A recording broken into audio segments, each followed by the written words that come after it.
To order the technology subcommittee meeting of August 23rd to order at 6:08. And I'm going to turn it over to Tom Giacchino from Metro Technologies to discuss the bid pack 19 T11, which is the data backup and email archiving bid. Okay, thank you, Scott. So we did go to bid.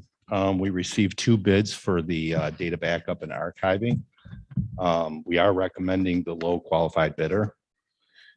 So what the package includes, it's a combination of a hardware package and some cloud storage, quite a bit of cloud storage. So this will be backing up all of your on-premise data as well as your Office 365, your email, students and staff for all of the data. So it'll be replicating both from on-premise to the cloud as well for cybersecurity reasons. It is a 5-year solution, end to end, including the storage in the cloud for 5 years. The hardware is also under warranty for 5 years, including all parts and labor, so it's on site.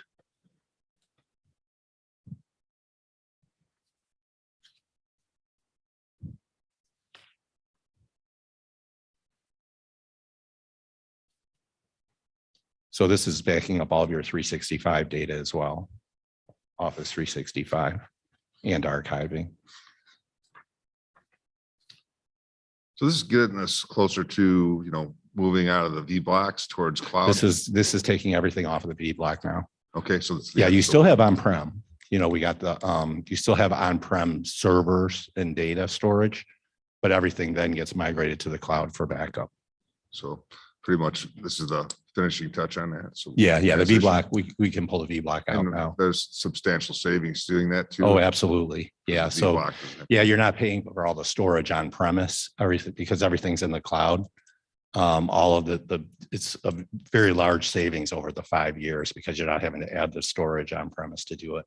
It's also good for cybersecurity because for some reason, if you ever to get ransomware, Right. you have a So second set of all of your data up in the cloud, and that's in a secure location. Yeah, excellent. And we talked about maybe doing another threat assessment with one of the vendors we'd used in the past. Yeah. It's brought up. So I think we're talking about that. We're about due for. Yeah, another look. let me know. I can reach Yeah, out to him. I think he moved to Chicago, but I was speaking to you maybe Ron about that or? Yeah, Yeah. so we probably sooner more than later at this point. yeah. Well, this will be a very good step towards securing all of your data. Excellent. Okay. So This is what we've been working towards we've been talking about this for a while. yeah, so this will probably be the last large data center bid that we'll be putting out. This will pretty much conclude everything that we had planned for this current bond issue for data center. So we've moved a long way. We're talking with Cisco. Yep. Yeah, this is all, well, the Cisco is on-prem. Now it's taking all of that data that we're keeping on-prem and moving it up to the cloud for storage for security reasons. Was there any issues or do we find, I know there was times when we talked about doing a wireless internet in years past, maybe 3, 4, 5 years ago, having, if our lines from the county got cut, we have redundancy. Oh, Something along you're those talking about lines. with the fiber ring? Yeah. Yeah, so that we didn't budget for that in this current bond issue. Okay. We do have 2 data centers, so there's still a second set of fiber that goes to the ISD for your backup phones, for your phone system. Okay. Yep. But if the fiber were cut, it's, you're still a spoke, you're a hub and Still, spoke is what they same call it. spirit. Yeah. How about access with the like hotspots or whatever within the buildings? Have we, and this might be more for Sarah even, have we kind of conquered, no matter where we're at, any of our buildings that we got access pretty much? I know we put a lot of money into that last fall. 2 summers ago, when we replaced the wireless district wide, we almost doubled the number of wireless access points in the building. So almost every classroom has its own wireless access point, which can hold 45 to 50 connections. So doing that, not at that point, we didn't know we were going 1-to-1, but became kind of a beautiful setup for 1-to-1. So Okay, we'll be all set in terms of the Wi-Fi connections. excellent. Thank you. So we are asking to fast track this award. It turns out that we'd like to start getting the backups done, prior to the end of the current contract, which I believe is mid-September. Okay, so as far as a budget standpoint, I was just reading back there that it was well over what we originally budgeted. But there was Yeah, enough so we bid savings. budgeted for the hardware. At the time, we didn't really budget for the cloud, but we do have bid savings from all of the other bid RFPs. So Pieces. we're using, so a lot of it was initially planned for the cloud backups, but cybersecurity has changed over the last. Did we have 4 to years. go into contingency money to No, purchase this it, is or all just bid the savings savings. from not having to do the Yep. V-Block purchases? All right. Yep, this is all bid savings. And we're not hitting any of the funds that we're using for the replacement laptops in 5 years. Good.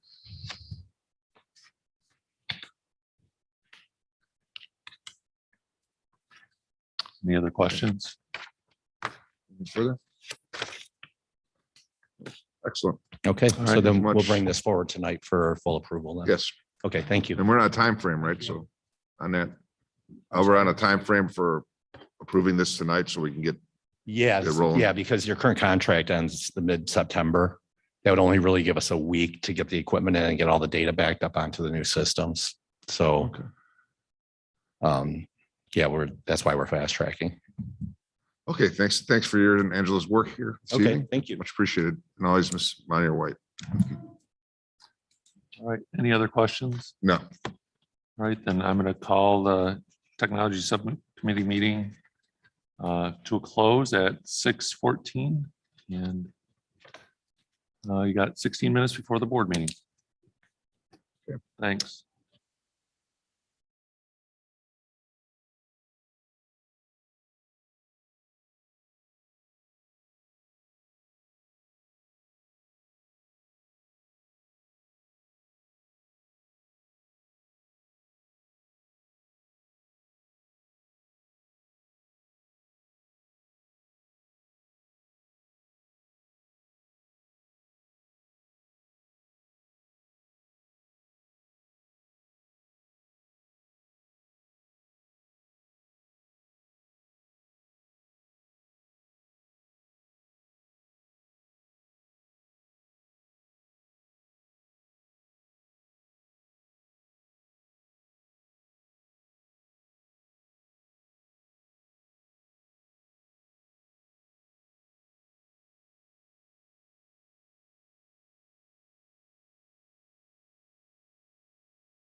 Good evening. I'd like to call to order the Chippewa Valley Schools Board of Education meeting for August 23rd, 2021 at 6:31.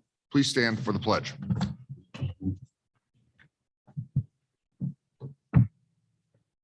I pledge allegiance to the flag of the United States of America and to the republic which stands one nation under God, indivisible, with liberty and justice for all.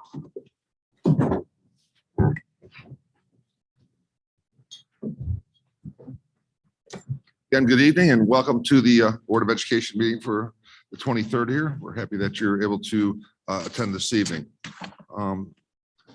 Ms. Aquino is excused for the evening. She had another obligation for tonight, so I'd like to let the record show that. We'll move on to item B, additions, deletions. We have none this evening. Item C, recognition presentations. Mr. Roberts. Under C. Yeah, there are none. None this evening. Okay, great. All right, let's move on to D, general consent agenda. Can I have a motion for the general consent agenda? Moved by Ms. Demigzek, supported by Mr. Soba. Anything on the general consent that a board member would like removed or would like to discuss further? Hearing none. Roll call vote, Ms. Pyden, please. Ms. Demink-Zak. Yes. Mr. Soba, Yes. Mr. Bednar. Yes, Myself, yes. Mr. Vojtovich. Yes. Eyes all, motion carries. thank you. Okay.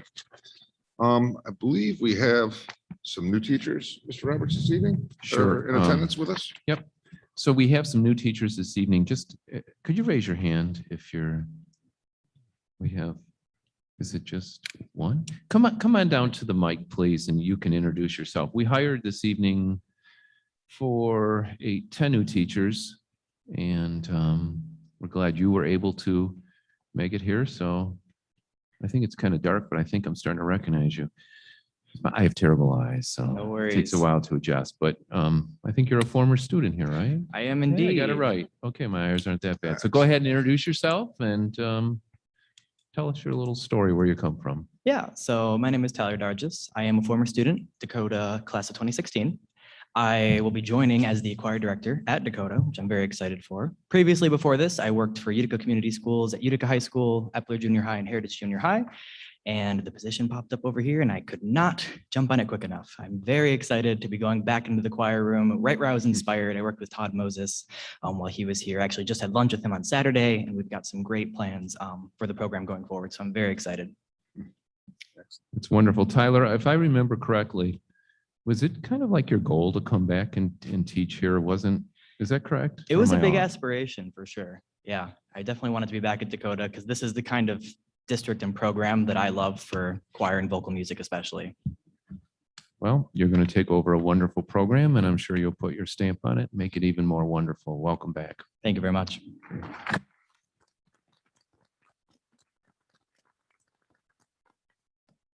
It's just like a choir person to bow. Are there any other new teachers that were hired this evening here? Okay, there are none, but we're very excited to welcome a wonderful group of new teachers. We're still very fortunate in Chippewa Valley. When we post openings, we always have multiple candidates. And I always tell them in their new teacher thing, if they meeting, if they were hired here, they must be pretty good.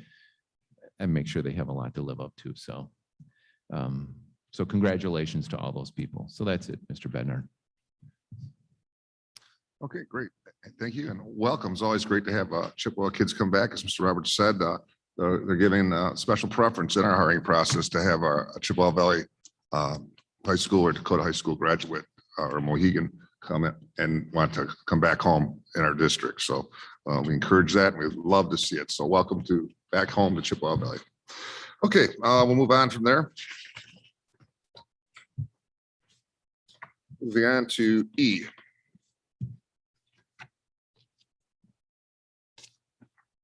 Old business, there is none this evening. Moving on to F.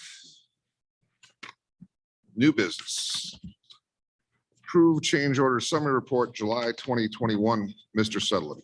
The recommended motions that the Chippewa Valley Schools Board of Education approve the 2018 bond issue change order summary report for the month of July 2021. Have a motion, please. Moved by Mr. Sobah, Support. supported by Mr. Mixzak. Rationale, please. This work consists of changes to existing contracts for the purpose of owner requested work, deducts, code compliance, or hidden conditions on the construction and equipment projects. All amounts are within the contingency budget allocation. This report was reviewed with the Building and Site Subcommittee on Monday, August 9th, 2021, and funding will come from the 2018 Building and Site Fund. Questions or comments by the board?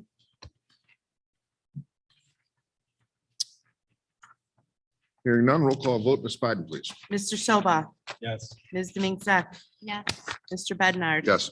Myself, yes. Mr. Vojtovich. Yes. Eyes all, motion carries. Okay, thank you.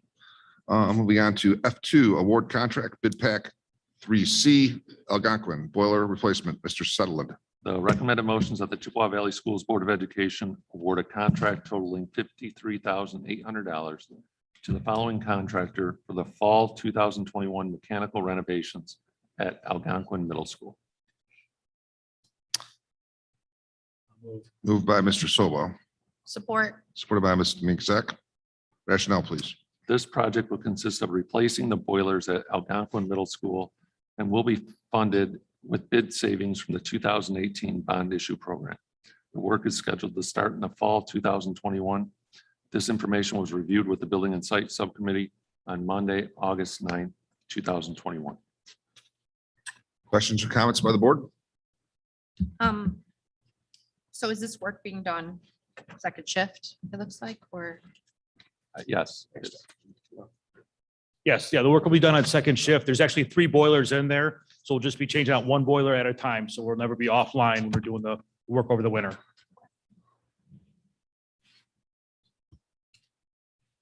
So all 3 boilers are going to be replaced? Yes, that's correct. Have we looked into rebuilding them by any chance? Is that possible? I don't know. Not with the vintage of 2 of those boilers, or they were installed back in the sometime in the 90s. So there's not much left. And these boilers are really somewhat disposable. It would have been almost as much work to invest in them than it would be just to buy new boilers. They're not made like they used to be back in the 80s when those Bryant boilers could run forever. Boilers today are a little more disposable. Their 20-year life is about what you get out of them.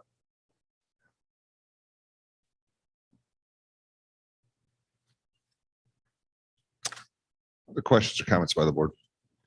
So Jeff, are those boilers nowadays from 1990s more efficient?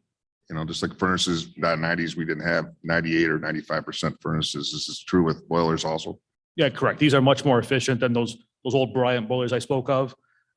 So you gain a lot of efficiencies on those.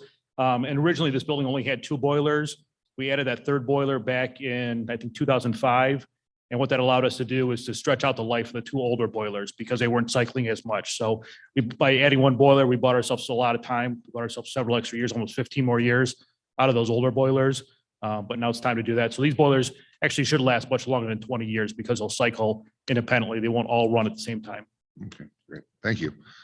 Anything else from the board? Okay. Can we have a roll call vote, please? Sure. Mr. Sobah, Yes. Ms. Demink Zek, Yes. Mr. Bednar. Yes. Myself, yes. Mr. Vojtovich. Yes. Eyes all, motion carries. Okay, thank you. Okay, moving on to F4. There is no F4. Moving on to G. F3. I thought I was missing one. F3, my apologies. Okay, F3, approve data backup and email archiving bid.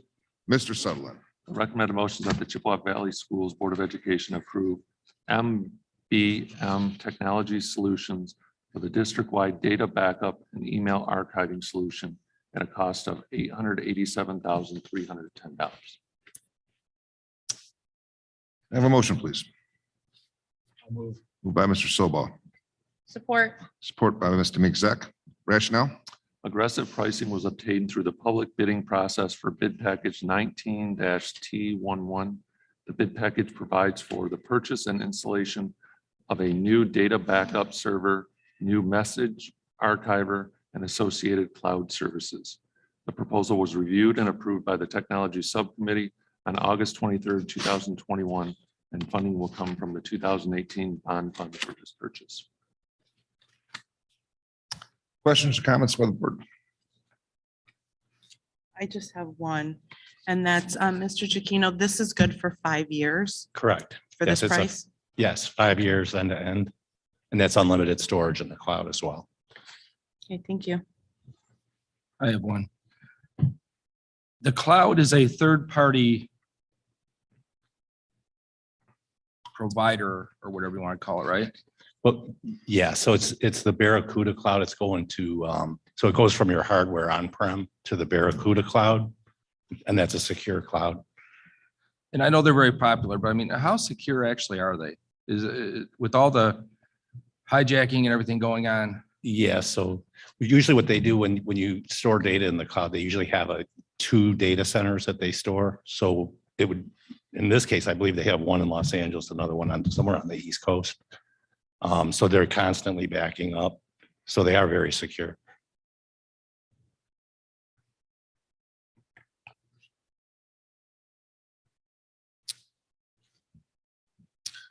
Further questions or comments by the board?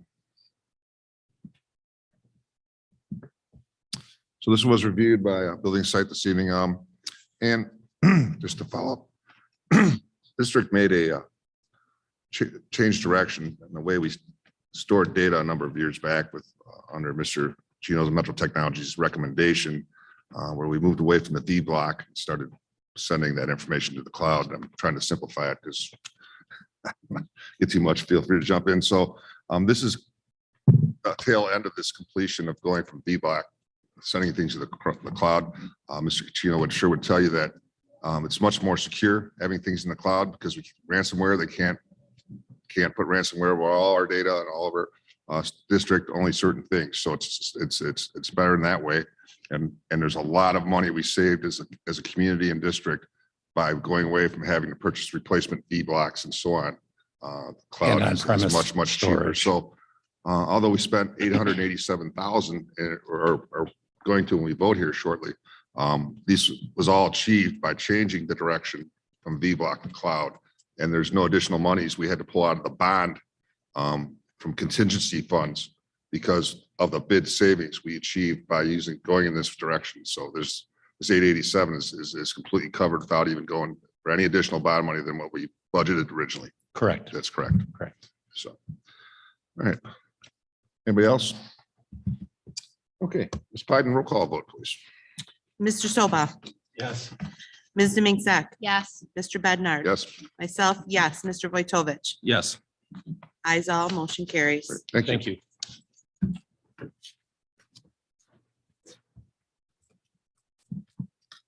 Okay, next up, you have G from the community. I have a number of slips this evening from community members that would like to address the Board of Education. I think there's some more coming in. Okay.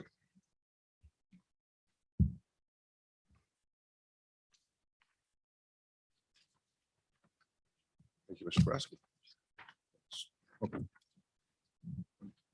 Okay.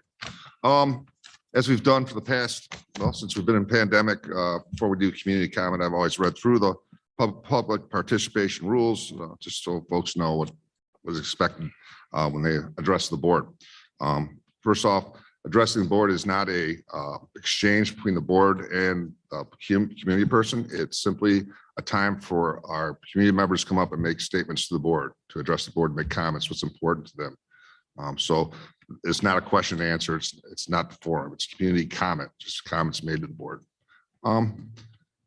Things are changing a little bit, dynamics, as we all know in the world with this pandemic and the masking versus the unmasking and so on. And now we're at a point in our community here at our board meeting where we're going to have both groups here in the room at the same time, because we've been getting it, the board has, the district, since it started, whether it was we were going in remote school and people didn't want that, or we're going back to school and people didn't want that, want masks, don't want masks, so it's back and forth. But we haven't really had both groups in the room at the same time. So we're here to hear everybody but in a respectful tone. So we just ask folks, and it's been very good so far through this pandemic with all the community comment, the way that people have addressed the board. But we just ask folks, remember, we're all neighbors and people have different opinions, have different, perspectives. So we want to hear all of it as a board.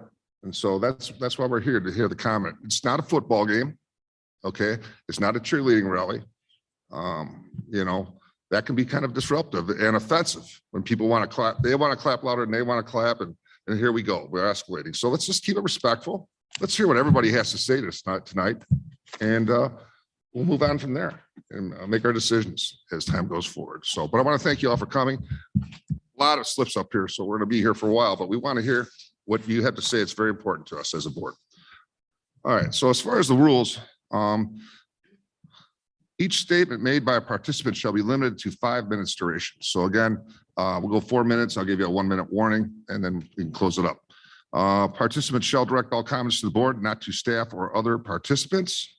So as I said, we got both groups in the room here. When you address the board, that's exactly what you're doing. You're addressing the board. You're not addressing what a parent said before you or you think somebody's going to say, or address the issue to the board, not what other members in the crowd have said. All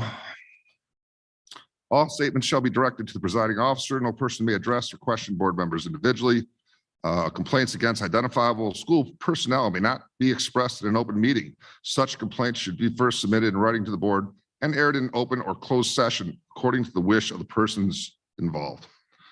The presiding officer may interrupt, warn, or terminate a participant's statement when the statement is too lengthy, personally directed, abusive, obscene, or irrelevant. Request any individual to leave the meeting when the person does not observe reasonable decorum.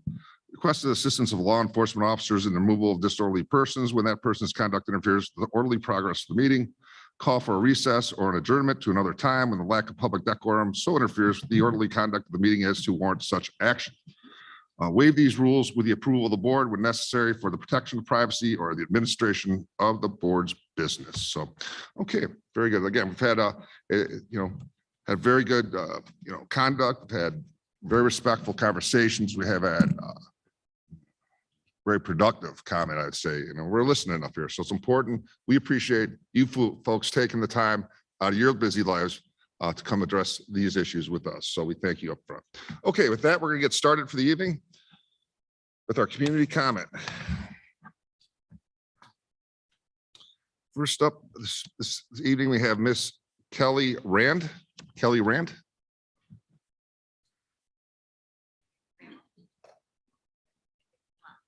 Okay, I'm sorry. Yeah, it looked like a D at the end there. R-A-N-D. Ms. Ramo, come on up. Thank you for coming this evening. Please address the board. Hello, thank you for allowing me the opportunity to speak tonight. I would like to start off by thanking you for making the decision to make masks optional for students and staff this school year. I feel it is up to every parent to decide what's best for their own child. In saying that, I have to express my concern about whether this choice will remain for the entire school year. Between the new group of individuals who would like to continue the mask mandates and the last minute flip from hybrid to virtual last year, makes me wonder if this board will cave to pressure from people who haven't done enough or frankly any research to realize that masks do not work. It is extremely unnerving to know that your child needs and wants in-person learning, but also know that he will absolutely refuse to wear a mask this school year. And I 100% support that decision. So what happens to the students like my son if masks are again required? It's a question a lot of us parents have, and I think it's something that needs to be addressed. The parents who are frightened had the CVVA as an option, so I don't feel like anyone has the right to force masks on these kids again. Kids who want to wear masks, please do, but give every child the choice to learn while breathing freely. Thank you. Thank you.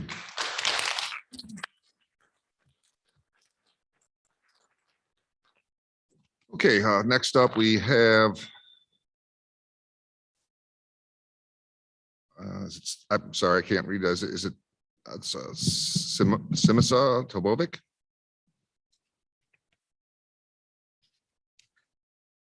I'm sorry if I mispronounced your name. Welcome to our meeting and thanks for coming. And please address the board. Good evening, board, and good evening, everyone that's here. Once again, as the last person said, I do thank you guys for making the masks optional. But the one thing that worries me is that you guys are gonna flip it during the school year. What can you guys do to promise us? I have a option before you guys even do start. How about we put 10, 20, 50 students with a nurse and put a pulse ox. So it's transparent for everyone to see. Because I was a part in the hospital when they did that to me. My pulse ox dropped 4 points while I had the mask on. And I did in front of the doctor. I took it off and I threw it. I said, I'm not following this anymore. For our students, please let's stop making them struggle and let's focus on education. I should not have to be beating my head and my wife, whether my children are going to go to school or not, just because of the mask reasons. We need to focus our energy on education for our children. There's 2 ways tonight can go. First way is where you guys can be leaders, an example to show our children how to stand tall and stand proud and fight when the pressure from outside wants you guys to cave. Then there's the not so pleasant option number 2, where you guys can mandate masks and a lawsuit will be filed. More children will get pulled from your district and you guys are going to be swimming in deeper water than before, which if you guys do choose option 2, it would probably be best to start filing your guys' resignation letters because you have extended your welcome and you don't belong to operate the school district. We will find leaders that will be role models in place like you. Just like in every business, you are replaceable. Thank you and God bless.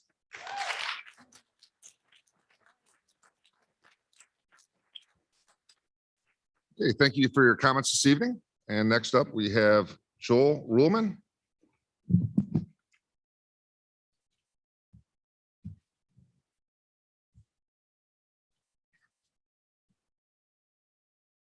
Welcome, Mr. Ruhlman. Please address the board. Good evening. How are you guys? Thanks for letting me talk again. Like the last couple speakers said, I want to thank you guys for listening to us and making the masks a choice. It means a lot to us. I think it's going to make a big difference, and I think we're going to all find out that this is the right path moving forward. Last meeting, it was talked about the evaluation of our superintendent. I don't know if that got pushed back another one for the full board review to be sitting there. So I'd like to, when that does happen, I'd like to make sure it's done public because I'm pretty sure there's a lot of parents in this crowd that are not pleased with our superintendent. So before we go rubber stamping his next approval, please listen to the parents because I feel it's been political.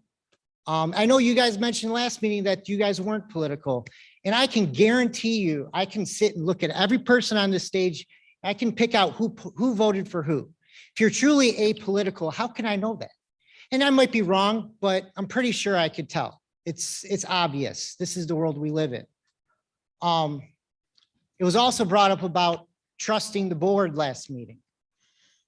I think a lot of us want to, and it's been brought up already about the flip-flops. We've been showing up to these meetings over and over again, speaking our minds. And just until a couple of weeks ago, you just finally started listening.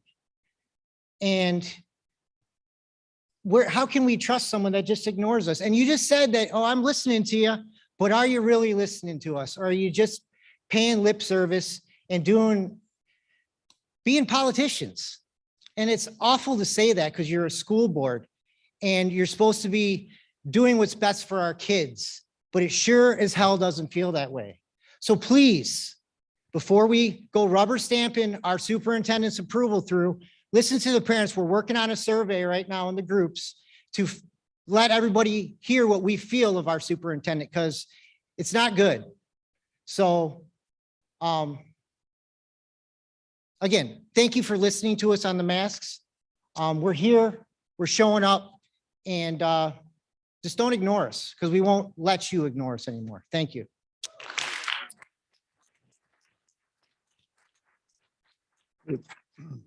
Thank you for your comments this evening. Okay, next up, we have Miss Kathy Davis. Dennis? I'm going off the cuff. You guys probably aren't going to okay. like me when I'm done, but I'm going to be as polite as I can. Okay. I'm going to tell you my journey and where I'm coming from. So we started this journey back in March of 2020. And that summer I went to a bonfire and I met a really cool person that we became friends with. It could be a he or a she, but they told me every single playbook last year that the board was going to do before the board meeting. So don't think I don't know. And now these parents know that you guys always have these little meetings and I could have told you exactly who was going to switch that and that. So we are done with the switch and baiting. So I'm going to tell you my experience from this year. I have two students, one at Dakota that will be a senior this year, one that would have been at Dakota 9th grade. You have lost funding for 4 years for that child. She left because of how she felt like she was being treated. She felt like she was a number. She has, from masks, had pass out episodes. She has had headaches.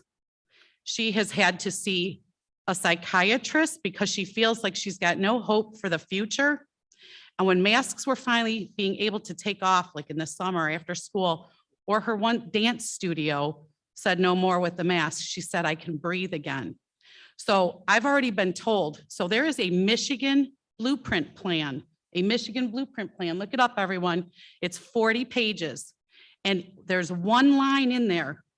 So it's all the things they want to do. They want to remask our kids K through 12. They want to test them twice a week.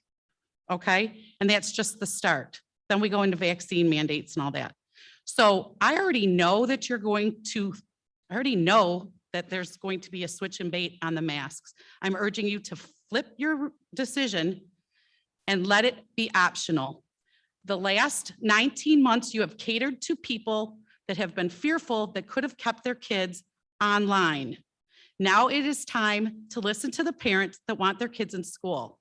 Your job is to teach my children science, math, things of that nature.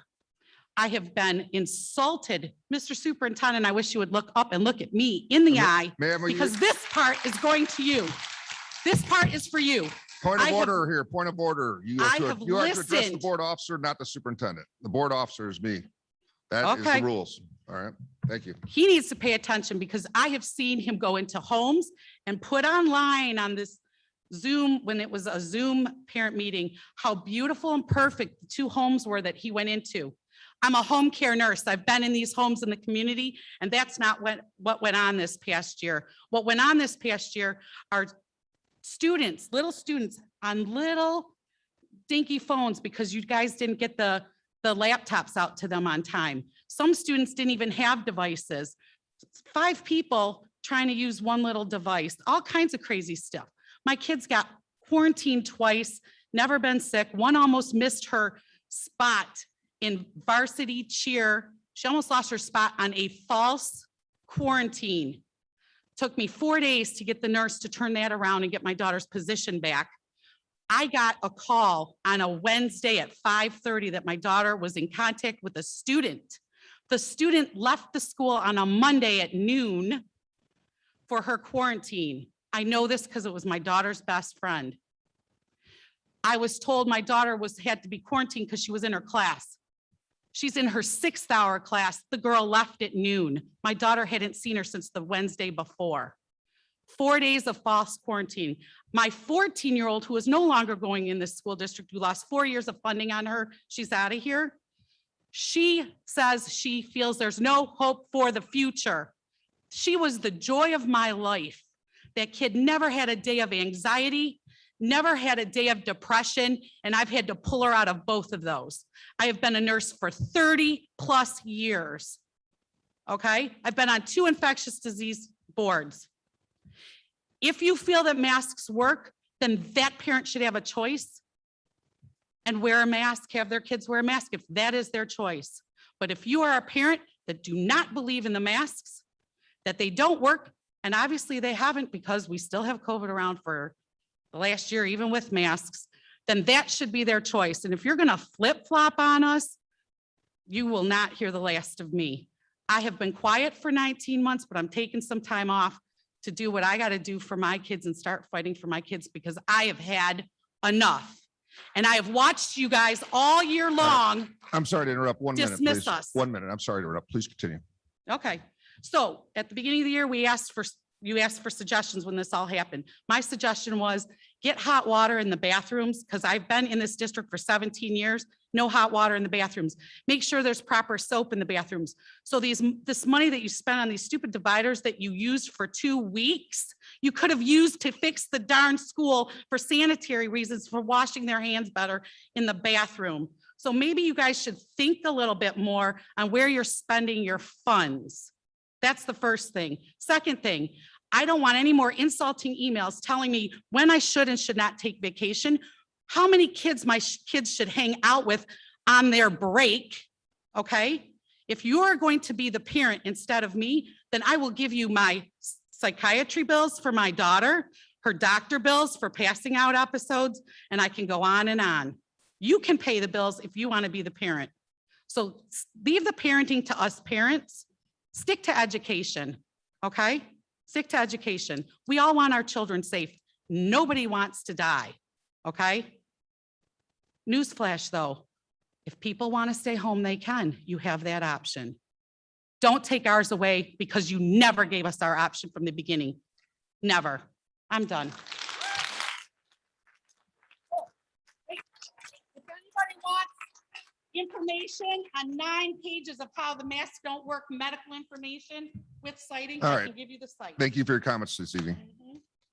Okay, next up, we have Miss Julie Constance.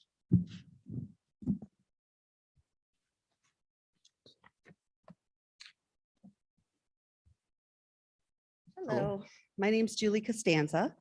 I appreciate this opportunity to speak with you. I'm the mother of a son who will be going into 10th grade.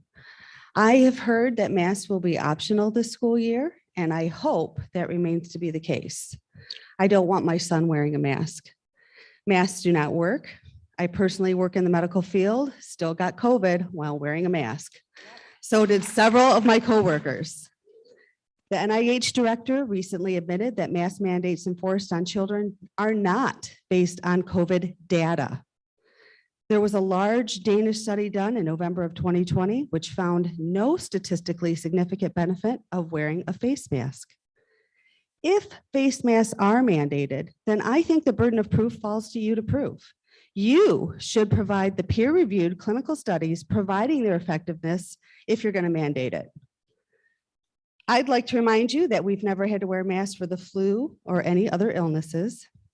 And lastly, I just want to say that COVID-19 and its endless variants does not have to be the boogeyman that we live in fear of. There are lots of things we can do prophylactively to keep ourselves healthy, and we all need to learn to take responsibility for our own health. Thank you.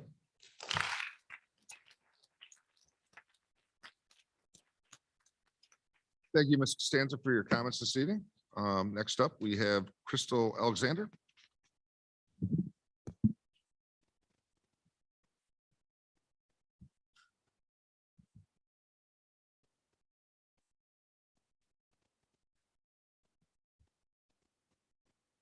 Welcome, and thank you for coming. Please address the board. Hi, thank you. I'm actually here to address you guys because last year the decision was flipped so last minute, it had a major impact on us. So I'm just going to share our experience and hopefully this helps you keep your decision to keep this optional. So last year, my youngest started kindergarten. He started on the computer and hated every single minute of it. He struggled every single day, crying, tears, and sadness at the idea of school on the computer. He learned nothing except how to navigate Teams. When the time came that he would be able to go into the classroom, we said yes, even though we were uncomfortable with him wearing a mask. His older brother told him about all the fun he would have in kindergarten, the friends, the playing, carpet time, and so much more. That's not what he got. He got secluded at a desk with a cloth over his face. He couldn't see his teacher smile or sound things out when he was learning to read. He was spread out and divided from his classmates with plexiglass at lunch. He shut down emotionally and learned to hate school. His teacher told us he was disconnected, didn't want to participate, and she was worried about his development and where he was going. When she described our son at conferences, disconnected, quiet, not wanting to play or participate, we honestly thought she must have been talking about the wrong child. To us, this was the saddest start to an education that we've ever seen. He was offered summer school. When they said no masks, we allowed him to attend. His first day, he was extremely sad, and it was just like our last school year all over again. But when I picked him up that afternoon, he was himself. The teacher even commented that he was like a completely different child and that he was incredible to work with. With 3 hours a day and 4 weeks of summer school, he made more progress emotionally and educationally than he had learned the entire school year previously. He even learned to be excited about school again. Masks truly hindered our son's education and will continue to do so.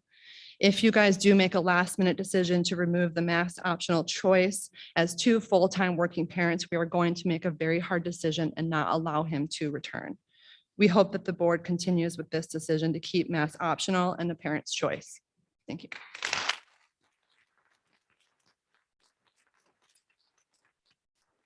Thank you, Ms. Alexander, for your comments this evening. Okay, next up, I have Sue.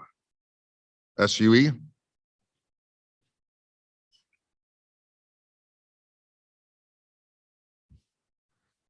Thank you for coming this evening. Please share your comments with the board. Hi, I haven't spoken in front of somebody since high school.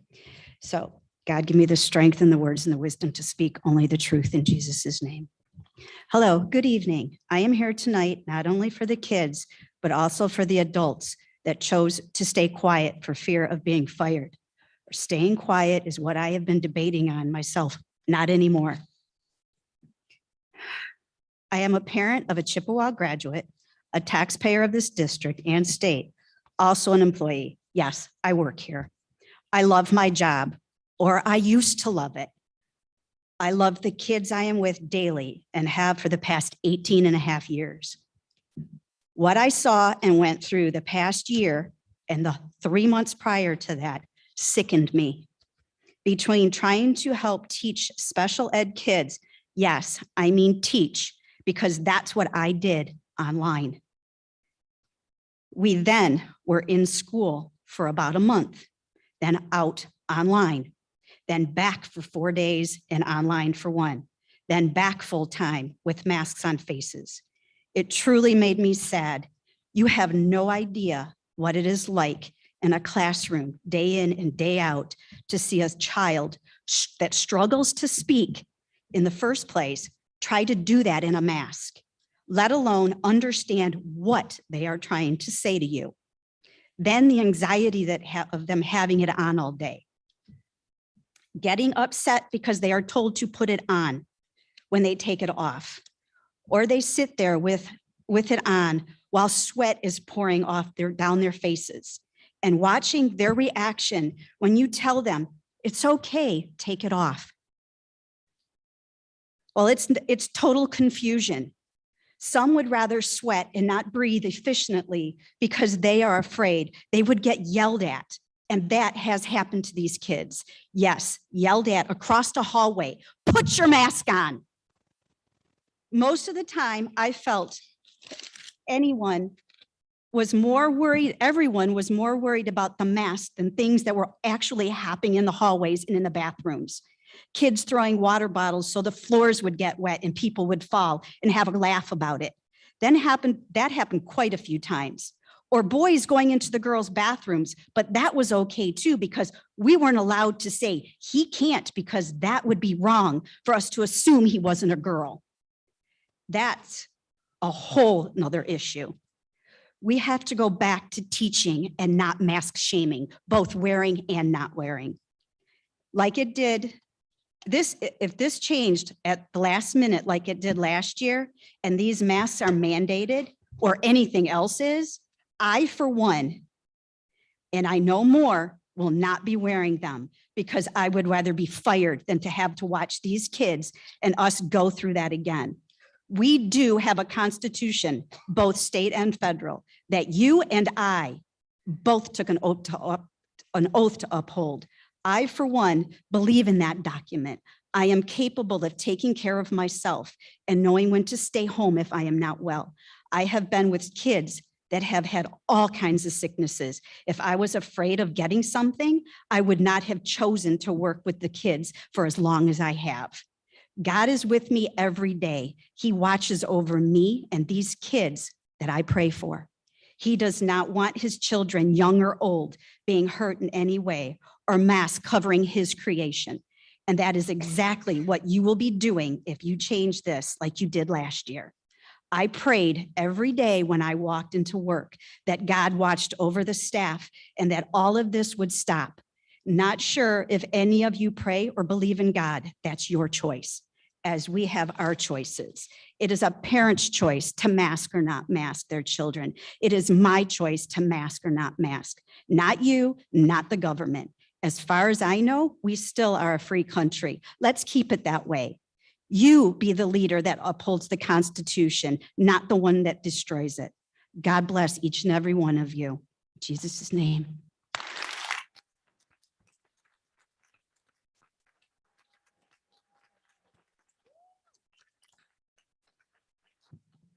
Okay, thank you, Ms. Sue, for your comments this evening.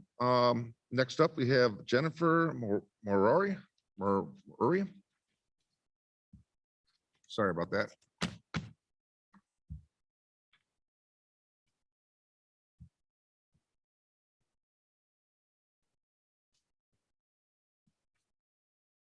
Hello, Hi. I am the mother of 4 children at the Chippewa Valley Schools.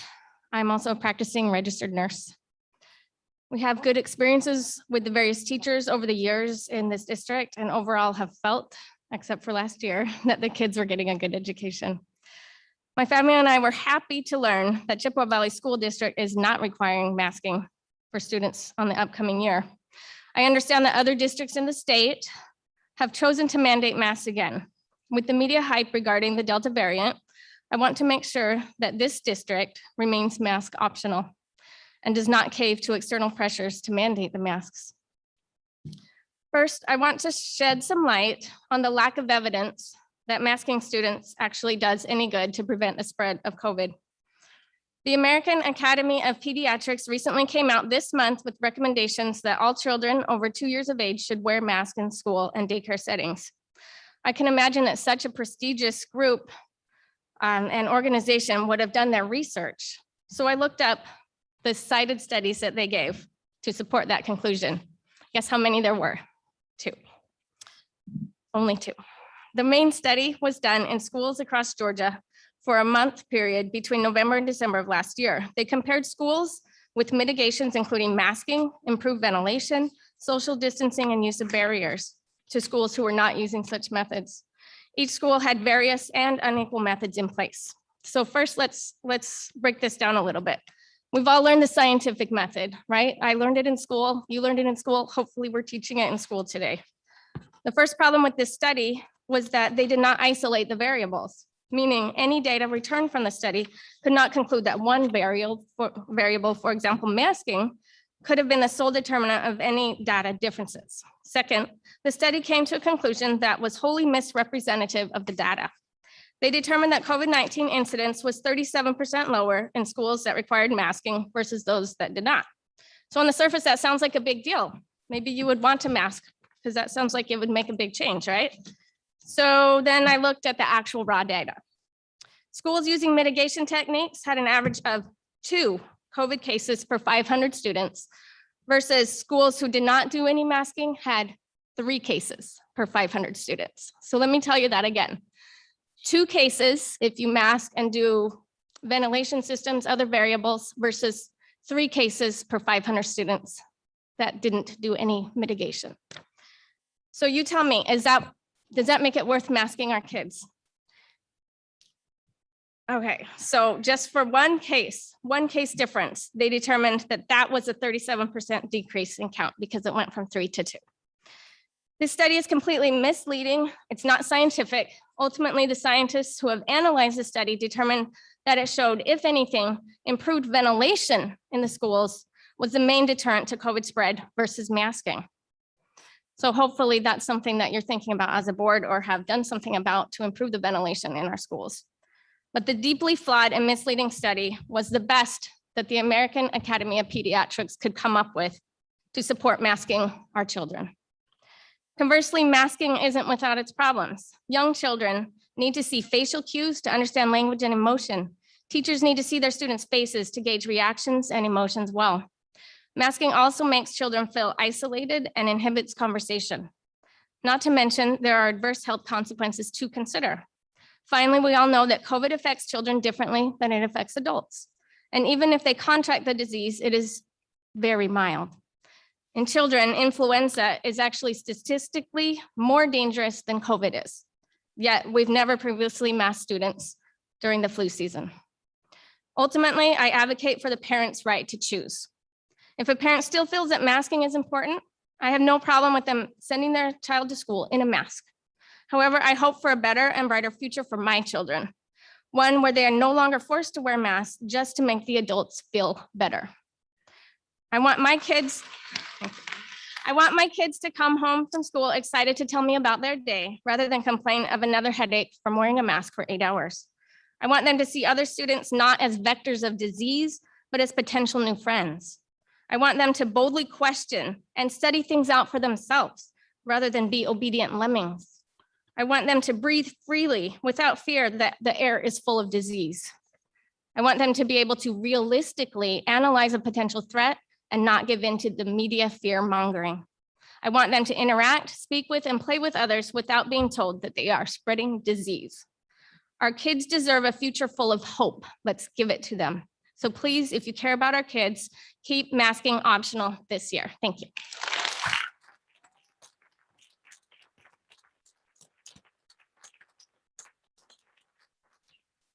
Okay, thank you for your comments this evening. Next up, we have Katie Jogenin. Jaganow? Okay. I'm sorry about that. I'm married into it. Well, thanks for coming and please Thanks. share your So comments it's with the my board. first time being here speaking in person. I have sent you all emails. Go closer. Oh, I don't like speaking. Surprisingly. No, I send emails all the time because I physically can't be here for school board meetings because my daughter has activities and things that keep me physically from being here. I've made a lot of polls and I got myself here and I'm hoping that you'll take the time to listen to me. I don't think most of you read my emails, or if you do, you definitely don't respond. As I sit here talking to you, most of you don't even look at me, where I'm trying to look at all of you in the eyes. I'm out of my element speaking in front of people and all these strangers, and it's just respectful to look at me and listen to what I have to say as I have looked at all of you tonight. I am here to talk to you about natural immunity after having a COVID infection. Many of our children within our district have natural immunity against the COVID virus. My child, Catherine, was exposed when I and my husband had COVID in March of 2020. My then 8-year-old daughter was stuck in quarantine with us and had direct exposure before we were infected, after I tested positive, and during our healing process. As a registered nurse, I was curious as to see how long I would have immunity. I was taught immunology in school and took on all the COVID patients. I'm a home health nurse, so I took every COVID patient from St. Clair Shores all the way to the west side of Detroit on that 94 corridor, seeing COVID positive patients in their home.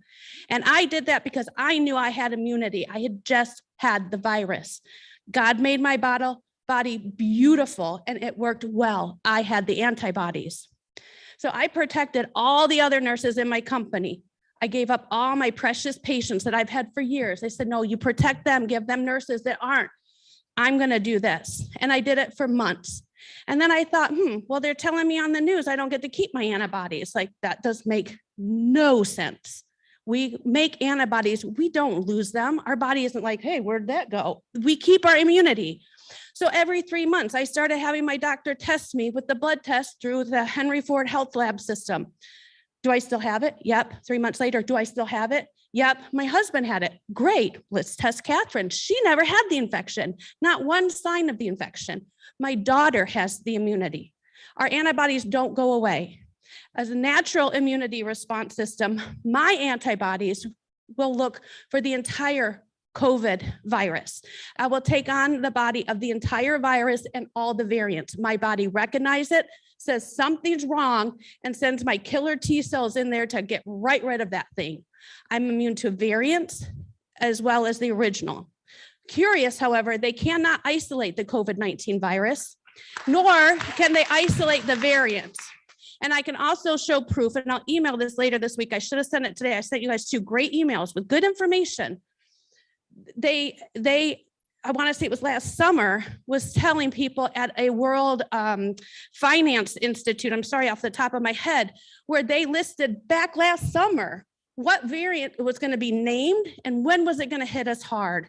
How weird that that said Delta in August of 2021, and yet here we are. We cannot isolate one virus, but now we have a variant that's bizarre. So the reason I'm bringing this up to you is last year, many kids had to quarantine because they had a exposure of some sort. And the parents said, but my kids have the antibodies. We just tested for them. They can't get it again. Nope, they didn't have the vaccine. They have to quarantine. It makes no sense. These are the exact kids and people you want around. I firmly believe had we never masked anybody and never stayed at home, COVID would long be gone because we would have had the cold, we would have moved on. So I am begging you, thank you for choice right now. I have been praying, I have anxiety attacks, not sure what to do with my Catherine because she is not wearing a mask next year. I promise you that. Do I pull her? Well, crap, if I look into private schools, she's going to go to school with a whole bunch of rich white kids, kind of. I don't want that. I want her in a public school where she's surrounded by so many different kids, whether they be rich or poor or brown or black or white. All these different things. It's beautiful. And she loves her friends here. So I beg you, don't remask our kids. If you consider remasking our kids, I will take it to the full extent of the law. I will follow this all the way up to the highest courts I can. For you to want our kids to mask up, and please don't test them. I'm sorry to interrupt, just 1 minute to close up. Thank you. Sure, I'm real sorry to quick. interrupt. Don't Please. do the twice a week testing they're thinking about. You are a school, you're not a hospital, you're not a pediatrician. If you want to mask our kids again, prove that the COVID-19 virus even exists. Isolate it. The variant cannot be isolated either. Prove the PCR test works because they're saying it on the news now. It's mainstream media says they do not work, and we want peer-reviewed studies, please. I pray to God to give you the wisdom to make good choices for our kids. Please read my emails and consider responding because only the superintendent and Mr. I can't say his last name, but it starts with a W, are the only 2 that ever respond. And I'm giving you really solid, good information. I promise you, it's not something I make up. I research this hours every day. God bless.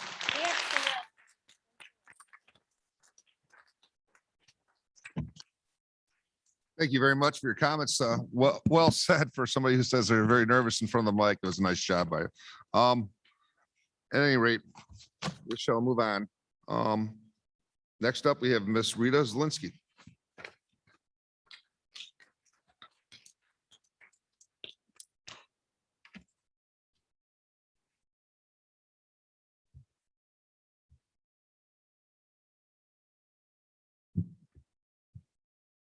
This elected board, along with our township, serve as the first tier of representation for the people. Their top priority is to secure our rights. There are many opinions on what is best, what we should be doing or not doing, and it's for good reason. Some call this the fog of war.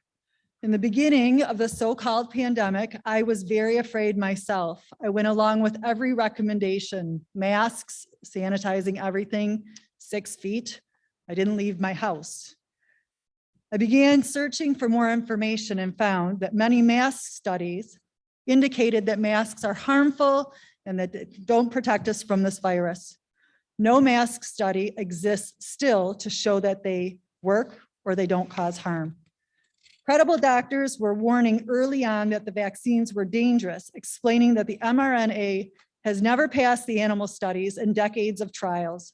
Some animals lived, but not for long after they were exposed to another illness. On August 21st, 2019, Event 201, hosted by Johns Hopkins and Bill and Melinda Gates, performed a global simulation of a coronavirus pandemic. You should look it up. Coincidentally, the creator of the PCR test, Dr. Carrie Mullis, died in August 2019, but not before posting videos of his distrust of Dr. Fauci and explaining that the PCR test could not detect a certain virus. It was DNA specific to pick up DNA of the person being tested. The numbers of cases and deaths have been manipulated and fear-based to get us to a vaccine passport.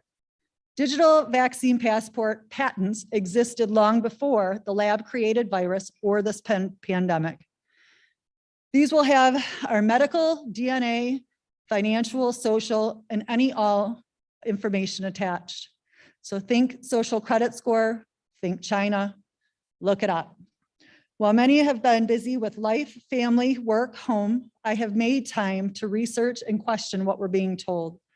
So from the moon, looking down at countries all over the world who are protesting against masks, vaccines, passports, I am not alone. The question is, why are we not being told truth? Why are thousands of doctors, scientists, teachers, moms, dads, nurses, why are we being censored? How could so many people knowingly or unknowingly go along with this? Government, big tech, media, Hollywood. Non-compliance, unifying, and educating ourselves is the best way forward through this war. The next few months are going to be very scary, but God wins always. From the beginning, especially in America, the people's freedoms to choose should never have been constitutionally challenged. Together we are strong, divided we are weak. If this board shifts back to any requirement other than optional, remove your children, no excuses. Asking for religious and medical exemptions only shows that you acknowledge the mandates, they still win. None of these requirements are laws. To end, I would like to quote a piece from Tanya Markle. I used to be good. I used to try to be good. I thought no one wanted me as I was, so good was my go-to. But good got me nowhere. Not like truth. Truth, she tore me to shreds, devoured me whole, and spit me out shaking and new. Truth keeps a box of matches in my pocket, while good made me afraid of transformative fire. Truth keeps me real, even if it makes everyone in the room uncomfortable. And truth, unlike good, doesn't let me bow down to undeserving soapboxes. Truth doesn't let me give in to bullies, misguided or fear-based criticism or cowards. Truth is a queen and a humanitarian, while good, she's a silent, scared sheep. Truth knows that good dulls my already radiant, fierce, and loving soul. Good showed me how to hide my wings, my words, and my angel vision. Truth taught me to be brave. Truth taught me how to respect myself. Truth allows me to hold impenetrable space for any story, but first and foremost, for my own. And truth, well, she changes everything. And friend, she's coming for you too. Thank you.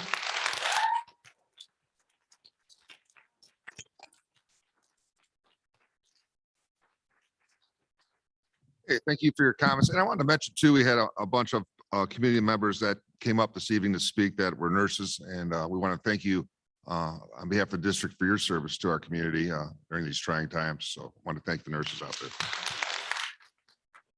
Okay. Next up, I have Fiona Zielinski.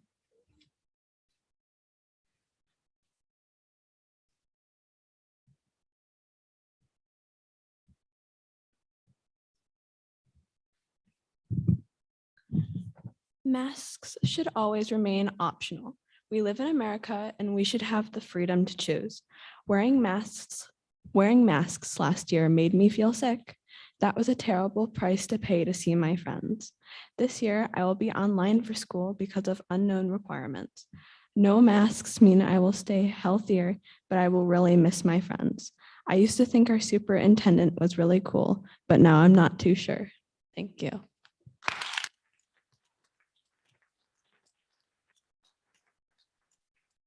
Great. Thank you for your comments.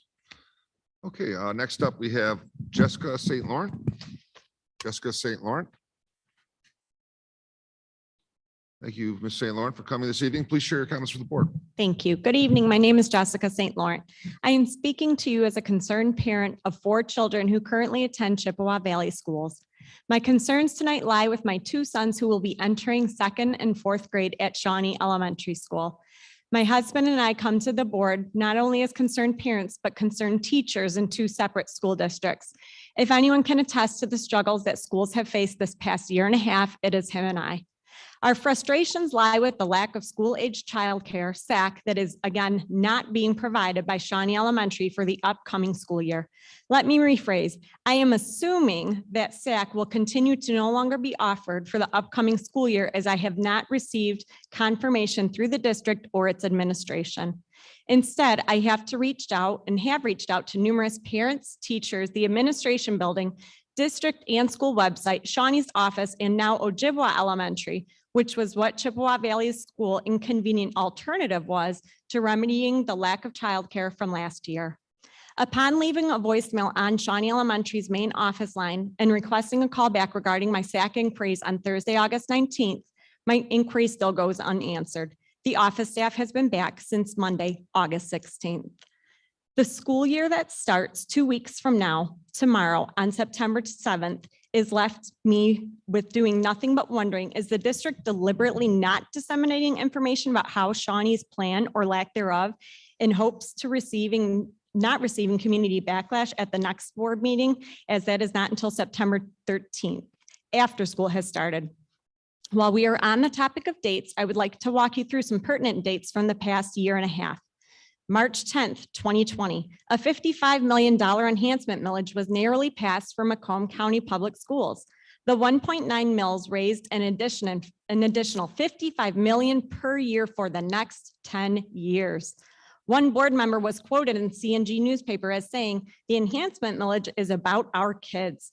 Then perhaps the board needs to take some of this windfall and allocate it towards incentivizing and attracting childcare workers who want to give our kids their home away from home, their second classroom, SAC, at their home school, which is Shawnee Elementary. My timeline continues. In August of 2020, it was deemed that school would be remote. My husband and I scrambled for childcare now, before, during, and now after the remote school day.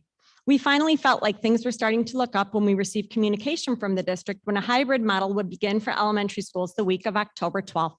Within the same email, we were also encouraged to register for SAC, but were told that SAC would not begin until the week of October 19th. Inconvenienced and yet annoyed again at having to postpone childcare for what we thought was going to be 1 week, we went back to desperately piecemealing together a conglomeration of much needed help from anyone and everyone we could find, including family from out of town. We then received an email from Shawnee Elementary on Saturday, October 10th, telling us that SAC would not be available at all until further notice. Please note that this was 2 days before hybrid in-person learning was supposed to occur on Monday, October 12th. On October 20th, my husband sent an email to a board member and a head administrator expressing our disgust and frustrations and still not receiving district-issued laptops for our sons. Our non-existent childcare, of course, being an additional concern. By October 25th, our concerns were acknowledged by both a board member and head administrator. Notice my choice of words. Our concerns were acknowledged, not resolved. Instead, we were asked to empathize with these tough decisions that districts have to make. And being 2 educators, we surely could understand. Well, we cannot. Our districts that we work in have bent over backwards to provide childcare for their communities because they realize it is the backbone to sustain the livelihood for working families while providing the comfort of a home away from home for our children. Chippewa Valley has known that the national employment crisis. I'm sorry to includes interrupt, just 1 minute warning. Okay. Please continue. both transportation and childcare. You have had a year and a half to provide a solution for a home away from home for Shawnee, not Ojibwa, which was not made available to families until March 22nd as a Band-Aid 6 months into a 9-month school year. I will end with this. As I was preparing my letter for tonight's meeting, I received a phone call from Shawnee. Surprisingly, it was not to address my phone call from last Thursday, as they were told they didn't even know that I called. Instead, I was asked to confirm if my boys would be attending Shawnee in the fall. I said I honestly did not know, as that would depend on child care plan and what it was for Shawnee in the fall. I then asked what that plan was and was told they had none. I was told the person on the receiving end that if Shawnee could not offer child care, that my boys would more than likely be attending my elementary school in a neighboring district, as my district went so far as to even change the start and end times to accommodate working families. Thank you.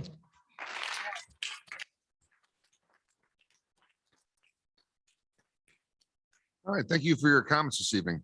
Next up, we have Melody Perrin. Melody Perrin. Thank you for coming. Please share your comments with the board. I want to thank you for allowing me the time to speak. But after being here at the board meeting last week, I did tell you that I am here as a taxpayer and a retired teacher of 42 years. And I felt the time that I needed to start coming to board meetings to see what was exactly happening and what was happening with families and parents. And having 5 children of my own, I know the struggles and things that they have been going through. So last week, you fired me up. I was here because I wanted to observe responses, and more importantly, what I saw was the lack of responses on your part. I appreciate your decision to let parents make the decision regarding mask wearing for their children. However, you stated it is a fluid situation and we'll look at Chippewa Valley's success as long as the numbers don't spike, quote. I ask before you make any decisions regarding this and school closings to virtual everyone again, that you do your homework, please. Find out how other districts and schools were keeping their students in school all year long last year. They did a great job keeping their students in school last year. My grandchildren were in school all year, 5 days a week last year. And it wasn't Chippewa Valley. My daughter works for another school district and her district does provide daycare for the staff so that they could be there, so they could be teaching, so they could do their job because they knew that was important, as this last parent spoke. Don't let the union control you. More importantly, at the last meeting, I came because I was concerned about an issue other than masks. And that was, I asked the district if they were implementing training for inclusion and our CRT of staff and students. And I did hear parents say something about that tonight, which kind of says that you guys have already started the slippery slope. You then told me you don't have dialogue or answer people at the board meeting. This was just an opportunity to speak. I expressed how disappointed I was at that none of that would occur, and how would the people online that were watching and the people at the meeting would hear the information that I would find out from you at another time. You told me I could come back to the next meeting. This makes it my job, according to you, to inform the public of your response to me that I brought up in the public. It should not be my job to do that. Why are you not putting this out in the newsletters you send to the community, the letters you send to parents? And after having you check the box on the form for you to call me, I am happy though to say that I did receive a call from Diane Blaine the very next day. So I thank her for that. I was told that the topic had already been discussed at a previous board meeting, but I was not given the date what board meeting it was discussed. So I had to research the board meetings, go back and read board meeting on board meeting to find the answer given. And I discovered the answer I was given by Ms. Blaine that next day was almost word for word what you stated at the board meeting of June 21st, appearing to me to be very canned. And this is what the statement was. Addressed community comments related to critical race theory. Mr. Roberts explained that the social studies taught in our schools is based on Michigan social studies standards. In either case, Ms. Blaine or the answer on June 21st, either case does not answer the question. It just states what the curriculum is that you use.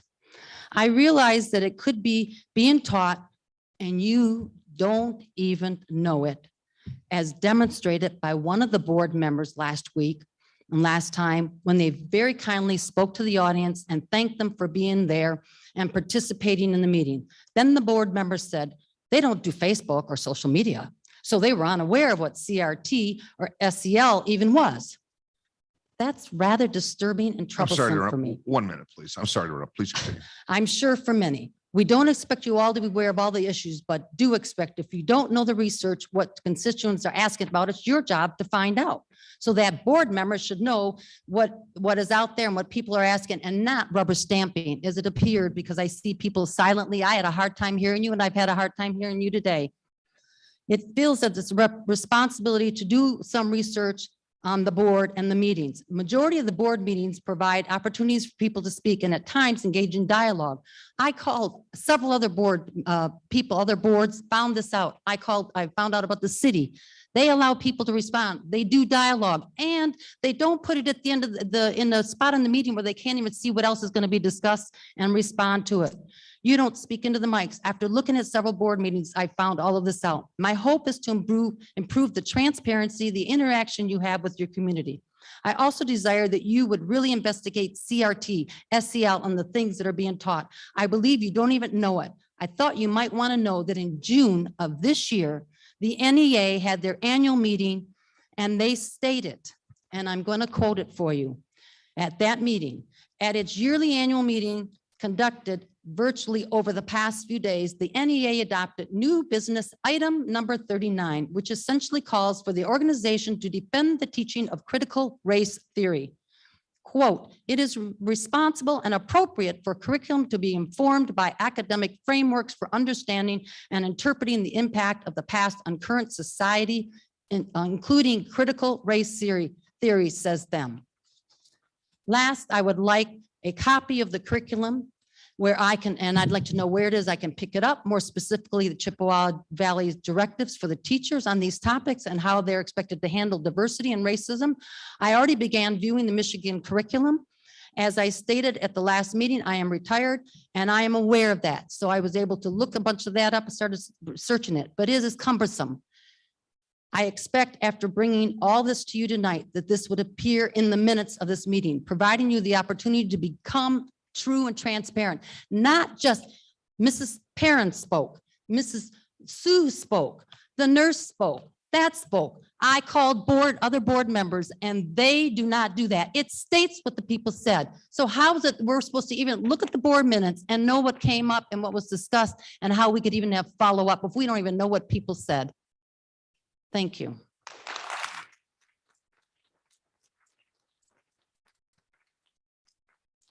Okay, thank you for your comments this evening. All right, next up, we have Miss Monica Radko.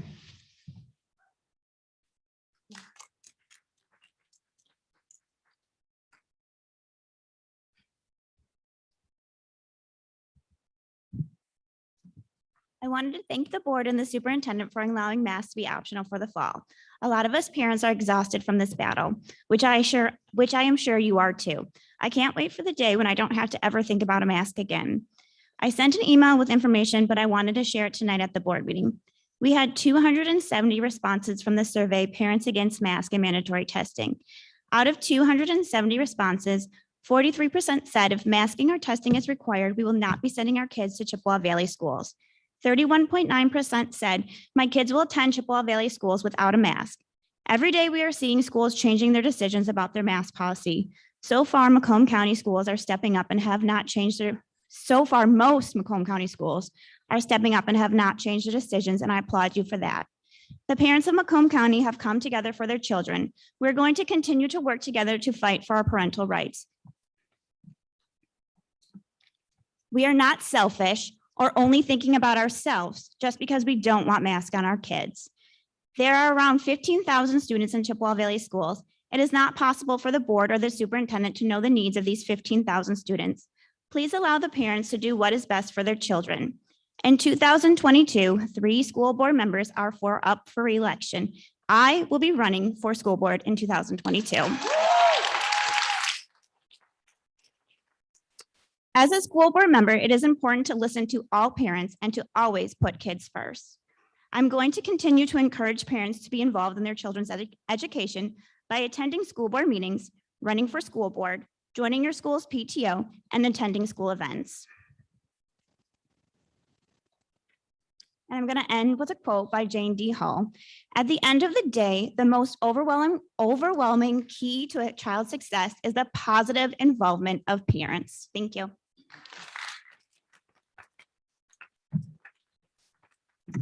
Okay, thank you for your comments this evening.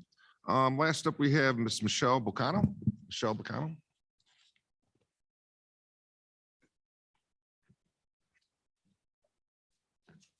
I want to thank you guys for keeping the mask optional. Please don't take my tears as being upset. I'm a pissed off parent. Ladies and gentlemen of the board, I came here tonight to let you know I will not comply or give you permission to mask my child. I will not comply or give you permission to test my child for COVID-19. I will not comply or give you permission to give my child the COVID jab. I will not comply or give you permission to teach CRT to my child. My child loves everyone and has been taught not to judge by color of a person's skin, but by the character of the person. We live in a free country, not a third world country. We, the people, parents, children, demand you to do the right thing. You work for us. We voted for you, not the CDC or the health department. As parents, we know what is good and not good for our children. Our choice, not yours. Do the right thing. Elections will be here before you know it. And I can promise you, those who are running against you, I will work day and night to make sure you are replaced with someone who will do what's right by our children. We are told over 365 times in the Bible to fear not. We have people running around fearful more than ever due to the media and government pushing masks to protect their loved ones. So you do not infect them, and people are putting their faith in a mask and not our creator, God. Romans 12:2, do not conform to the pattern of this world, but be transformed by the renewing of your mind. And mind you, it is your choice to mask your child. It is your choice to vax. My choice not to put a mask on my kid or give my child the vaccine. Please, my child is my life.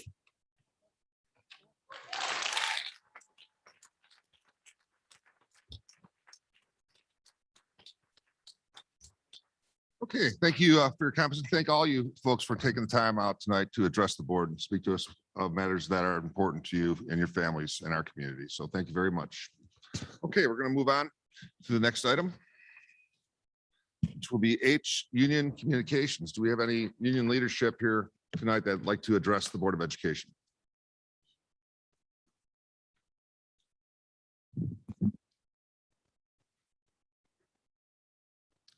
Hello and welcome. Good evening. As the chapter chair for the paraprofessionals and monitors unit, I would like to thank the board for the new contract that you approved at the last meeting. The increases within the contract and the length of the contract is greatly appreciated. I want to thank the administration team for their professionalism and true give and take during the negotiating process. Tonight, I'd also like to reinforce what was said so eloquently by the principal's representative at the last meeting. The paras and monitors stand with the administration and the school board in all decisions that have been made during this incredibly difficult last year and a half. You have conducted each meeting with grace and great patience, allowing all that want to speak to be heard. The lack of understanding and respect sometimes shown to all of you is completely inappropriate and unwarranted. You have always had the best interest of the students, parents, and employees of this district at heart. Once again, I want to make clear that our unit supports the administration and the board. We are proud to say we work for Chippewa Valley Public Schools and look forward to the start of another school year under your leadership. Thank you. Thank you for your comments this evening. Any other union leadership would like to address the board this evening? Okay. All right. Seeing no others, I move on to administration reports. Mr. Roberts. Thank you, Mr. Bednard.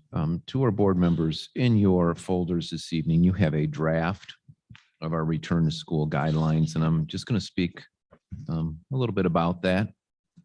So I won't go through it page by page, but I'll kind of give you a general layout. Administration has been working hard to put this out in an ever-changing landscape. This is still a draft, but we expect that it will go out later this week to our community. But I want to start with just a comparison of last year to this and what's different. Last year, our situation was very different as we just tried to grapple with something that most of us had very little information about, and we're learning along with everyone else as we made decisions. So last year, we received direction from our state government that we needed to plan for different scenarios in our schools, different instructional models. And so we had things like, well, we might be teaching remotely, we might be teaching in a hybrid fashion, and we might be teaching in a traditional model. It was all dependent upon the pandemic and the influence it had on what we could get done and the educational options we could offer. This year, it's very different because this year we are planning to go back to school 5 days a week. So that really is a good place to be this year, and having all of our students return to school in what will hopefully be a more traditional school year. So the return to school guidelines really reflects that. Much of the information in this document is held over from last year, but is very much streamlined and sections removed because they're no longer relevant. But much has remained the same in it. So just quickly, if you look at page 2, something that was modified, but is from last year, but was modified and remains in this year's book, is just staff responsibilities and student responsibilities. In other words, what people can do, what we consider responsibilities of people in order to run our schools efficiently, effectively, and safely. So much of that has been repackaged, rewritten from last year.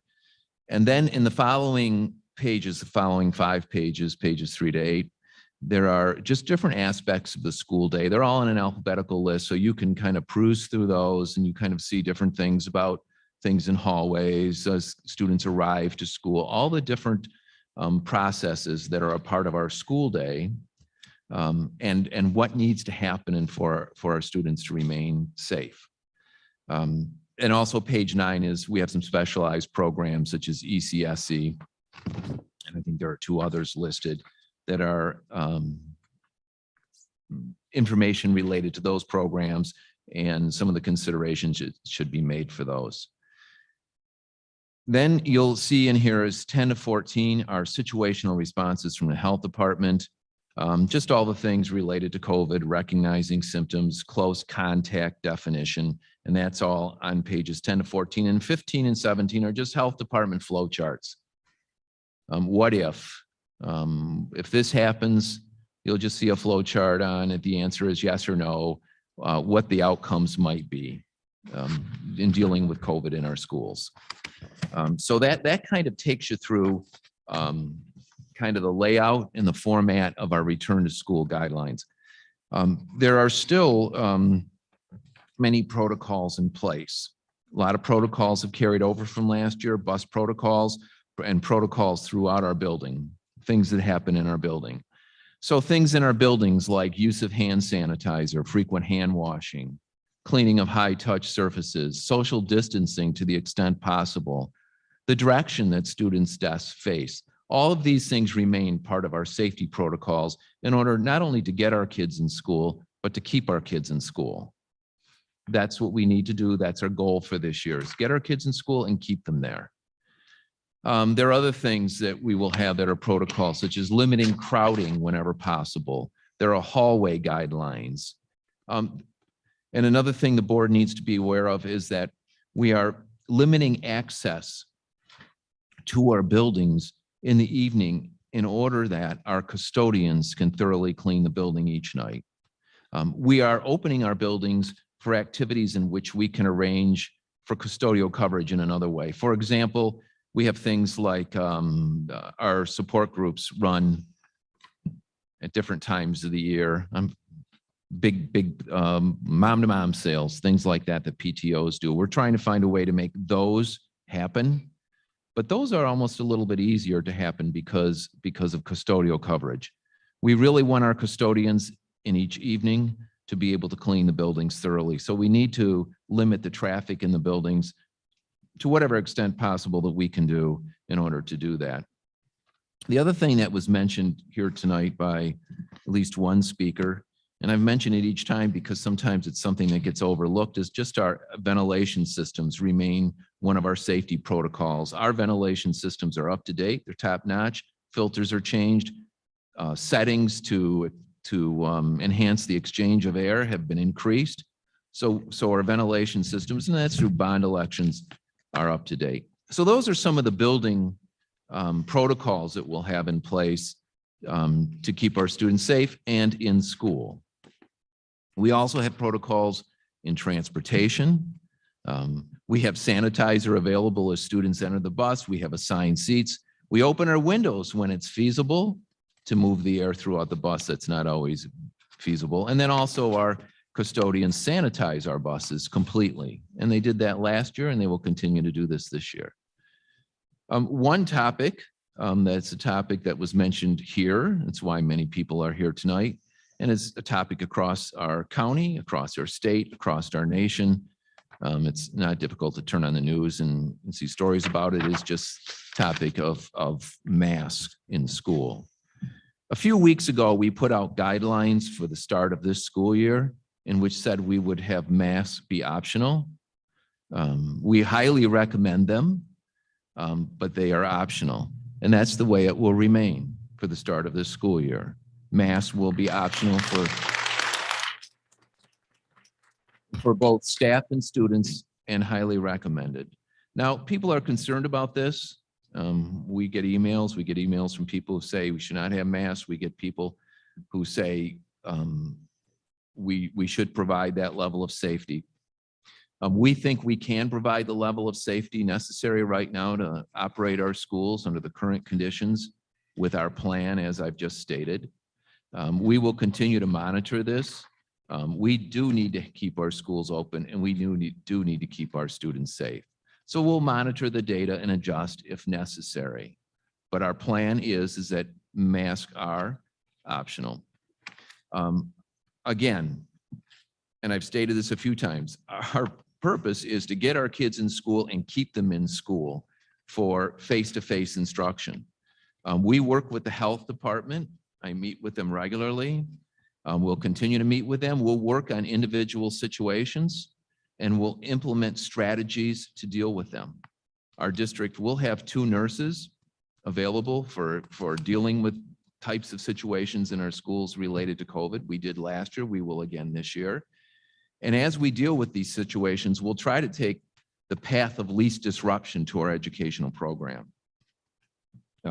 We will discuss positive cases with the COVID, positive cases of COVID with the health department and make decisions in tandem with them. If quarantine is part of the strategy, we will be offering live streaming to those students who are not in school because of quarantines. And I thank the board's dedication to that topic as we upgrade our technology to make that a better experience. But as kind of to wrap up, we're going to continue to monitor the situation. we did have a very successful summer school program. But also I know that schools are less crowded in summer school and the community spread was lower at the time.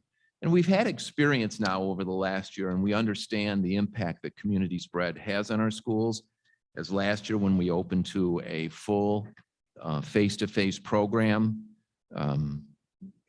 COVID unfortunately decided it would be a good time for it to peak. And we ended up with a significant number of students, some ill, and then many others quarantined. And that really impacts our ability to deliver instruction, which was exactly, that's what our mission is. So I would be remiss to not say that we do expect challenges this year. We had hoped earlier in the summer that we had turned a corner, and it looks like maybe we haven't turned a corner, but we're really fully committed to having our students in school and having them be safe. So with that, those are our return to school guidelines, and we will get more information out to our community later this week. And we'll, after looking at these, if you have any suggestions, you could give them to us in the next couple of days, and we'll polish these up and make sure we set everything in the appropriate manner and get information out to our families as school does start on September Tuesday, right after Labor Day. I'm not sure of the date. So, and that's the end of my report regarding this topic. So if you have any questions. Questions or comments by the board? Yeah, I have a question. It says cubbies and lockers will be utilized when deemed necessary. And we're giving these kids laptops. And I'm just thinking of the Seneca supply list. I just bought binders for each class and folders and notebooks and a laptop. And it was, their backpack weight was already ridiculous last year. So are they not going to be allowed to use lockers? I'm not, Mr. Sibley, what are they doing with lockers this year? We are using them, yes. Does it say in the guidelines we aren't, or was it just not clear? And It says deemed necessary. right, right. Well, there might be some, each school will look at how lockers are used. They will be used, but there might just be more control of if and when they go and use them. As in the past, it's just like you just go. So in order to avoid crowding in certain situations in hallways, it just has to be more of an orchestrated experience, but they will use them. Okay. Other questions or comments by the board?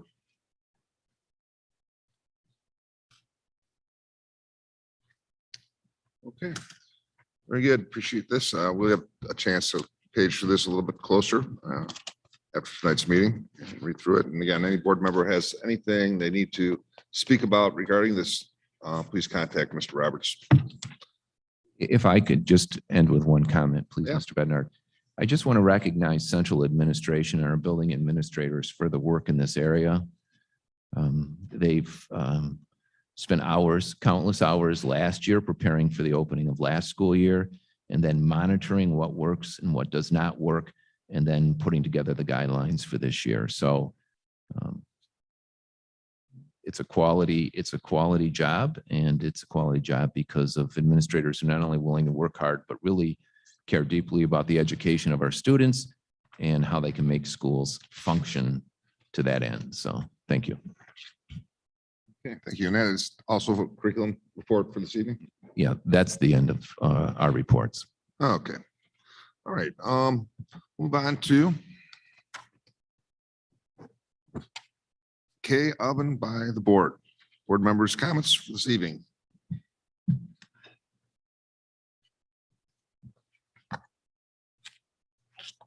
And I kind of feel like it seems a little petty, but it's something that I notice a lot of conversation about is the fact that some of us don't have supply lists yet for our schools.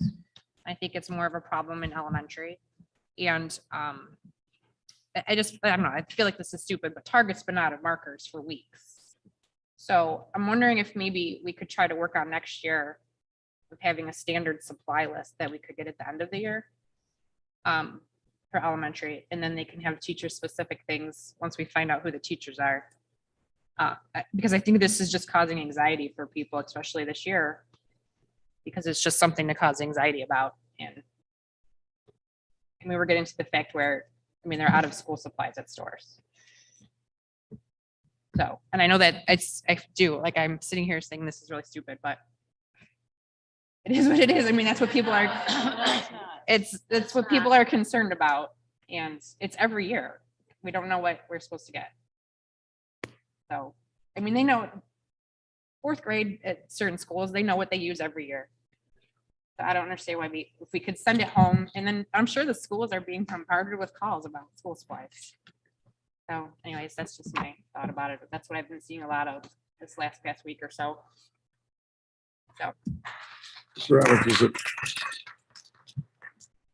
is it possible? Yeah, oh yeah, that's a legitimate concern.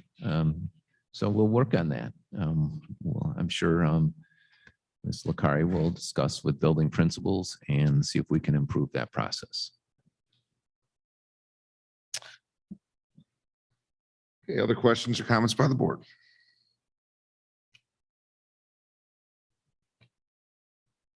Okay, hearing none, just a few closing remarks from me.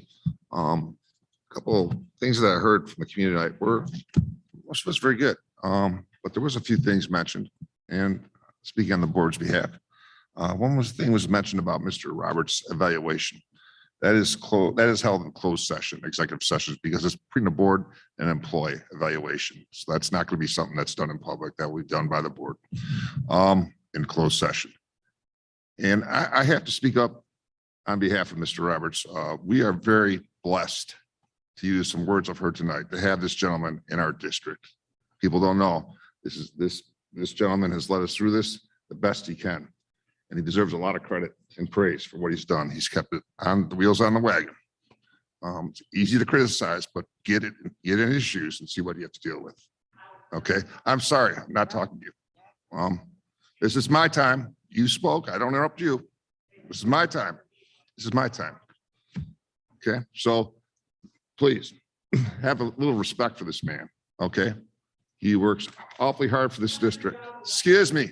He needs to respect the parents. too, to Excuse me. get respect. This is up and by the board, not by the community anymore, okay? You had your spot. You'll get respect when you get Okay, respect. okay, we'll stop. We'll stop. We'll stop right here. I'm sorry, you don't want to hear any further comments, so no problem. Loudest parents in the group get the noise is what we're getting told by all the people who are yelling at us now for keeping the mask off. You know, this is all the people. There's 15,000 watching you folks out there yell at us, and this is what they're saying. If we come and get loud to the board, then they'll do what we want. That's not the case. It's never been the case. So anyways, that's all I got to say. I'm done. Open it up for questions then, like other boards No, do. we're not going to do that. I know. We've got board business to do, folks. You don't understand how the board runs. You come to some meetings here, you think you got an idea. There's a lot of business we have at hand tonight before we get out of here. We did our community portion. We let you folks speak. So it's over. That's it. It's done for the night. But you All right. don't respond back. With that, we will move into executive session. Can I have a roll call vote, please? Your ugliness is showing. Do we have a motion to go into executive session? Moved by Ms. McZack, I'll second. supported by Ms. Hyde. Roll call vote, please. Ms. Zach? Myself, yes. Mr. Bednar? Yes. Mr. Soba? Yes. Mr. Vojtovich? Yes. And we are going into executive session at 8:09 PM. Okay, and we're going to take a few minutes bio break, if you will, before we make our way down to the executive session. So with that, we will break.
Okay, we're back in open session at 9:43. And at this time, I need a motion to adjourn. So moved. Moved by Ms. Pyden, Support. support by Ms. Domingue Zak. All those in favor signify by saying aye. Aye. Opposed? Motion carries. Meeting adjourned at 9:44. Thank you, everybody. We'll see you the 13th, I guess, eh? Next meeting. Yeah. That's a long time away.